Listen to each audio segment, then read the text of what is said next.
Down momentum के बाद एक अच्छा खासा रिट्रेसमेंट वाला दौर हम लोगों को देखने को मिल चुका है। लेकिन वीकली चार्ट का अगर हम लोग ट्रेंड प्रेडिक्ट करते हैं तो वीकली चार्ट के ऊपर अभी भी मार्केट का जो ट्रेंड बना हुआ है वो डाउन ट्रेंड ही बना हुआ है। तो इस डाउन ट्रेंड को हम लोगों को समझना है कि ये जो रिट्रेसमेंट का दौर चल रहा है, ये रिट्रेसमेंट का दौर कहाँ पर जाकर खत्म हो सकता है। तो सबसे इंपॉर्टेंट बात, पहला हम लोगों को रेजिस्टेंस पॉइंट देखना है प्राइस एक्शन के हिसाब से। अगर प्राइस एक्शन के हिसाब से कोई भी पॉइंट नहीं मिलता तो ओपन इंटरेस्ट डेटा के हिसाब से देखेंगे। तो price action point of view से अगर हम लोग देखने की कोशिश करते हैं तो हमारे लिए यहाँ पर एक इंपॉर्टेंट सपोर्ट वाला लेवल निकल करके आ रहा है। इस सपोर्ट वाले लेवल के ऊपर ऑलरेडी मार्केट जा चुका है, तो ये हमारे लिए अभी कोई काम का लेवल नहीं है।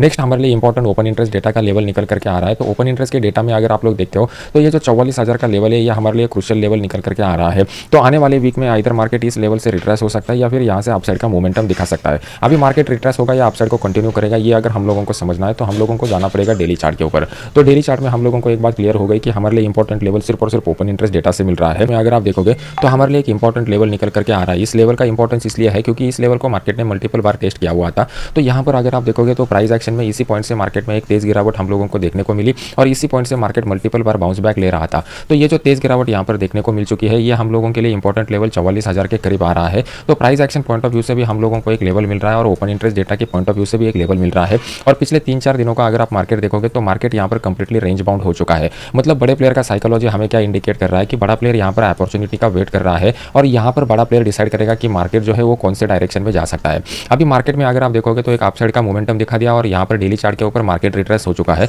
तो यहाँ पर एक फ्लैग विद द पोल का पैटर्न बन चुका है। ये आपका फ्लैग हो गया, ये आपका पोल हो गया। तो आने वाले वीक में मार्केट अगर 44,000 के लेवल के ऊपर निकलता है तो अपसाइड का मोमेंटम हम लोगों को देखने को मिल सकता है, जो मार्केट को 3-4 दिनों के लिए अपसाइड का मोमेंटम दिखा सकता है। और ऊपर की साइड का जो टारगेट निकल करके आ रहा है वो 44,500 से लेकर 600 की जोन में हम लोगों को दिखाई दे रहा है। तो ये हाई प्रोबेबिलिस्टिक बिग अपॉर्चुनिटी आपके लिए रहेगा, क्योंकि यहाँ पर हम लोगों को प्राइस एक्शन का भी कंफर्मेशन मिल रहा है। प्राइस एक्शन का कंफर्मेशन दो तरीकों से मिल रहा है। ये पहला तरीका होगा सपोर्ट बिकम रेजिस्टेंस का और ये दूसरा तरीका flag with the pole pattern का। प्लस हम लोगों को ओपन इंटरेस्ट की डेटा का भी यहाँ पर अपॉर्चुनिटी दिखाई दे रहा है। 44,000 के ऊपर हम लोगों को शॉर्ट कवरिंग होता हुआ दिखाई देगा। मतलब जो लोगों ने मार्केट में ऑलरेडी सेल के पोजीशन इन 3-4 दिनों में बनाए हुए हैं वो लोग फिर यहाँ पर ट्रैप हो जाएंगे और उनके ट्रैपिंग की वजह से अपसाइड का मोमेंटम देखने को मिलेगा। तो इस लेवल को याद रखिए, ये हमारे लिए हाई प्रोबेबिलिस्टिक अपॉर्चुनिटी रहेगा। पर हेड एंड शोल्डर का एक पैटर्न बन रहा है। तो मार्केट में जब भी हम लोग चार पैटर्न को देखने की कोशिश करते हैं तो आपको पता रहेगा दो टाइप के चार्ट पैटर्न रहता है। पहला जो रहता है वो ट्रेंड कंटिन्यू रखने वाला चार्ट पैटर्न और दूसरा जो रहता है वो ट्रेंड चेंज करने वाला चार्ट पैटर्न। तो यहाँ पर साइकोलॉजी पॉइंट ऑफ व्यू से मार्केट में इस चार्ट पैटर्न को समझने की कोशिश कीजिए। इनिशियली यहाँ पर बायर लोग एक्टिव थे, बायर लोगों ने यहाँ पर एक्टिविटी के बाद एक अच्छा खासा डिसेंट मोमेंटम दिखाने के बाद यहाँ पर हम लोगों को प्रॉफिट बुकिंग देखने को मिला था। इस प्रॉफिट बुकिंग की वजह से क्या हो गया, मार्केट हल्का सा नीचे आ गया। लेकिन जब भी मार्केट यहाँ पर नीचे आता है, यहाँ पर जो लोगों ने अपॉर्चुनिटी को मिस किया रहेगा वो अपॉर्चुनिटी को मिस किए हुए लोग क्या करेंगे, वेट करते रहेंगे कि कब हम लोगों को जाके अपॉर्चुनिटी मिलेगा। और जैसे ही फिर मार्केट इस लेवल के करीब आ गया, यहाँ पर उन्होंने बाइंग करना स्टार्ट कर दिया। लेकिन ये बाइंग का मोमेंटम ज़्यादा टाइम सस्टेन नहीं हो पाया और 3 वीक के बाद हम लोगों को एक तगड़ा प्रॉफिट बुकिंग यहाँ पर देखने को मिला। तो ये जो प्रॉफिट बुकिंग है, इस प्रॉफिट बुकिंग को भी हम लोगों को समझना पड़ेगा कि यहाँ पर बिग प्लेयर ने जो क्वांटिटी बाय करके रखी थी, कुछ क्वांटिटी यहाँ पर निकल गए, कुछ क्वांटिटी यहाँ पर निकल गए। अभी हम लोगों को ये एक्सपेक्टेड है कि यहाँ पर हेड एंड शोल्डर पैटर्न का ये जो नेकलाइन बन चुका है, जब तक मार्केट इस नेकलाइन के नीचे रहेगा तब तक मार्केट में डाउन साइड के मोमेंटम का कंटिन्यूएशन हम लोगों को देखने को मिल सकता है। अगर मार्केट को श्योर शॉट ऊपर जाना है तो यहाँ पर मार्केट में हम लोगों को पहला एक प्राइस एक्शन बनना चाहिए। प्राइस एक्शन किस तरीके से यहाँ पर बनेगा, तो मार्केट इस तरीके का एक प्राइस एक्शन स्ट्रक्चर बनाएगा जो अपने प्रीवियस हाई को जो है वो प्रीवियस हाई को निकाल करके अपसाइड का मोमेंटम दिखा सकता है। यहाँ पर हम लोगों को एक डाउन साइड का मोमेंटम जो दिखाई दिया हुआ है, ये डाउन साइड का मोमेंटम पूरी तरीके से ब्रेक कब हो जाएगा, जब मार्केट यहाँ पर इस तरीके का एक स्विंग हाई को ब्रेक करके ऊपर जाने की कोशिश करेगा, तभी इसका रिदम ब्रेक हो जाएगा और साथ साथ ये ट्रेंड लाइन भी ब्रेक हो जाएगा। तो price action point of view से 2 पॉइंट हम लोगों को वीकली चार्ट के ऊपर मिल रहे हैं। पहला पॉइंट, मार्केट में ये जो ट्रेंड लाइन है, ये ट्रेंड लाइन का ब्रेक हम लोगों को दिखना चाहिए, तभी जाके अपसाइड कंफर्म हो जाएगा। सेकंड, हमारे लिए जो है वो मार्केट में स्विंग हाई जो है वो स्विंग हाई को भी ब्रेक करना चाहिए। अगर स्विंग हाई को ब्रेक करेगा तो यहाँ पर हम लोगों को दिखाई देगा कि बायर जो है वो बायर मार्केट में आना स्टार्ट हो जाएंगे और फिर उसकी वजह से अपसाइड का मोमेंटम हम लोगों को देखने को मिल सकता है। अभी डेली चार्ट के ऊपर अगर हम लोग जाते हैं तो डेली चार्ट में हम लोगों को क्या ऐसा कोई सिनेरियो दिखाई दे रहा है क्या,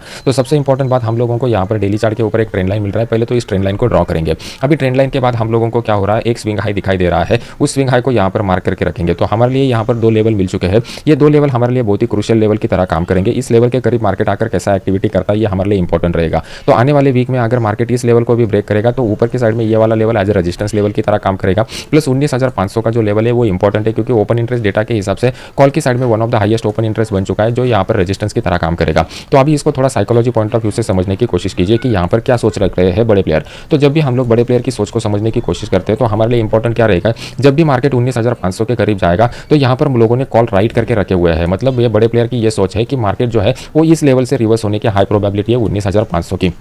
अगर मार्केट इस ट्रेंड लाइन के ऊपर निकलता है ना, तो क्या हो जाएगा, जो साइड लाइन पर बैठे हुए बायर लोग हैं वो भी मार्केट में एक्टिव हो जाएंगे और वो अपना बाय का ऑर्डर पंच करेंगे। तो उसकी वजह से मार्केट में एक बड़ा ऑर्डर फ्लो आ जाएगा और मार्केट 19,500 के ऊपर सस्टेन होना स्टार्ट हो जाएगा। तो उसकी वजह से क्या हो जाएगा, जिन्होंने भी बड़े प्लेयर ने यहाँ पर 19,500 के कॉल को राइड किया रहेगा, वो सब लोग यहाँ पर ट्रैप हो जाएंगे और उनके ट्रैपिंग की वजह से मार्केट में एक शॉर्ट कवरिंग का अपसाइड का मोमेंटम हम लोगों को देखने को मिलेगा। तो इस अपसाइड मोमेंटम को हम लोगों को याद रखना है कि मार्केट अगर 19,500 के ऊपर सस्टेन होता है तभी जाके ये अपसाइड मोमेंटम हम लोगों को देखने को मिल सकता है। अदरवाइज हम लोगों को क्या करना पड़ेगा, मार्केट इस जोन में कितना टाइम स्पेंड करता है ये भी हमारे लिए इंपॉर्टेंट है, क्योंकि ये वाला जोन जो यहाँ पर बन चुका है ये एक रेंज बाउंड जोन है। मतलब 19,300 से लेकर 19,460 तक का ये 150 पॉइंट का जो रेंज निकल करके आ रहा है, अगर एक दो और हफ्तों के लिए मार्केट यहाँ पर कंसोलिडेट करता है और फिर इस लेवल को ब्रेक करता है ना, तो मार्केट में स्ट्रॉन्ग अपसाइड का मोमेंटम देखने को मिलेगा। ये स्ट्रॉन्ग अपसाइड इंपॉर्टेंट क्यों है, क्योंकि यहाँ पर जितना ज़्यादा टाइम मार्केट स्पेंड करेगा उतना ज़्यादा लोगों में पैनिकनेस डेवलप हो जाएगा और ज़्यादा पैनिकनेस में जनरली रिटेल ट्रेडर ही ट्रैप हो जाते हैं। ये मार्केट का साइकोलॉजी है। तो रिटेल ट्रेडर का यहाँ पर ज़्यादा अगर लॉस हो जाता है तो वो लोग मार्केट में ज़्यादा टाइम सस्टेन नहीं रहते और वही बेस्ट अपॉर्चुनिटी होता है बड़े प्लेयर के लिए। तो बड़े प्लेयर यहाँ पर क्या करेंगे, मार्केट को ब्रेक करके ऊपर लेके जाने की कोशिश करेंगे। अभी देख लेते हैं कि यहाँ पर डाउन साइड का अपॉर्चुनिटी मिल सकता है क्या। डाउन साइड का अपॉर्चुनिटी का क्राइटेरिया यह है कि अगर मार्केट 19,300 के नीचे अगर आता है तो 19,300 के नीचे आने तक मार्केट नीचे आने के बाद मार्केट ये गैप फिल करने के लिए नीचे आ सकता है, लेकिन फिलहाल के लिए उसकी आशंका थोड़ी कम लग रही है। निफ्टी में अगर आप देखोगे तो ये जो रेंज बाउंड का जोन यहाँ पर दिखाई दे रहा है, ये रेंज बाउंड का जोन आने वाले 1-2 दिनों के लिए कंटिन्यू रह सकता है, ऐसी आशंका यहाँ पर पैदा हो चुकी है।